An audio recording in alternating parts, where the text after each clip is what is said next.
Right. Because to partake in the divine nature is not something I think I could accurately describe. I just can just read it. That's what's going to happen. And that's a what? Precious promise. Okay? Having escaped the corruption of that is in the world through lust. So we did what? We escaped the what? Corruption.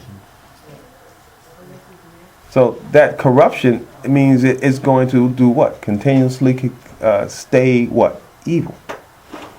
Stay against God. We've escaped that. We don't fight against God. This world has a system that's built upon covetousness, lust, self-centeredness. When we get to the book of Revelation, we'll see when he describes that church of Laodicea, the church says, we have increased with goods, that we have need for nothing. And Jesus is going to say, but you don't understand that you are wretched, blind, and naked. So because you have wealth, and because you have all this abundance, that you are doing well. And Jesus is like, you could not be doing any worse. You are doing extremely bad.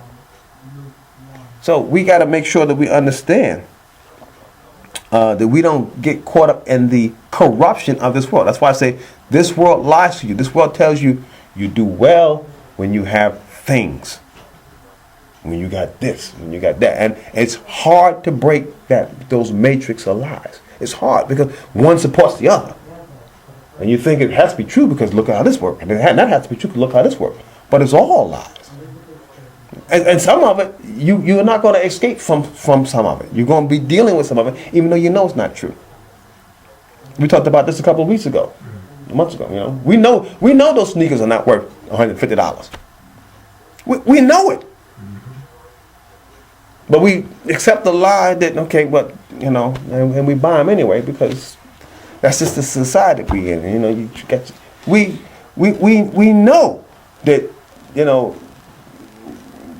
one of these designer bracelets that they charge you $5,000 because they got the name on it. We know it's not worth that, but we get caught up in it anyway.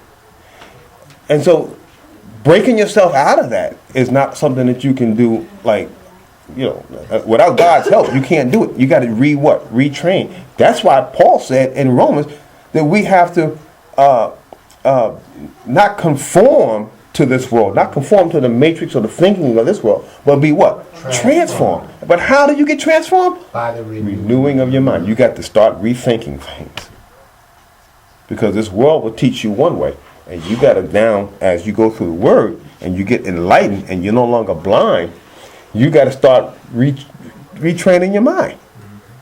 Because you've been brought up as a child in this world, and you've believed certain things. But then once you awaken, it's kind of like, the kid that brought up believing Santa Claus, and then once he's awakened, there is no Santa Claus. Well, it's the same thing with the adults. We've been brought up to believe that, that there's certain things, but then we're going to recognize this ain't how it works. They say that, we talked about this too, they say that, when we pay our income tax and we pay our Social Security and we put our 401k, that money's going to be there and our retirement's going to be wonderful. You talk to some people that are retired and see how wonderful, it's not what they say it's going to be, is it? All right. So that means that somebody is not telling the what? Truth. So what are they doing with all that? But then that's another study. Let me move along. We've been down that road before. And every time I get down that road, it's hard time getting back.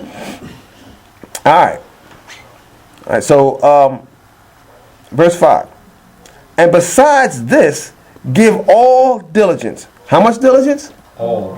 And give your best try. Give your best effort. No, it says what? Give all what? Diligence. That means you are going to work until you do what? Till you do it. It's just going to happen. I'm not ever quitting. I'm never giving up. I'm never going to feel defeated. I'm never going to feel like I'm losing, because you don't lose. You're always winning. Besides this, all that we just talked about. Give all diligence. Add to your faith what? Virtue. All right, and that's just doing right. I'm standing for truth and have the courage to stand for it. Because sometimes you don't want to feel like, well, I believe in the truth, but I can't stand for it, stand in front of people, or can't just talk about it, No, if somebody comes up to you and wants us to have a conversation, well, I don't know. Have the courage of your what? Conviction. Once again, is that something that's easy to do? No, because this world teaches us to do what? Separate religion from what? Everyday life. We have the so-called separation of church and state. No, you can keep. Okay, talk. There's no. You are saved regardless. You know the truth regardless. And that's a fine line too, because you got some people then, but they go and to an embarrassing aspect where they just go overboard. Jesus knew how to conduct himself.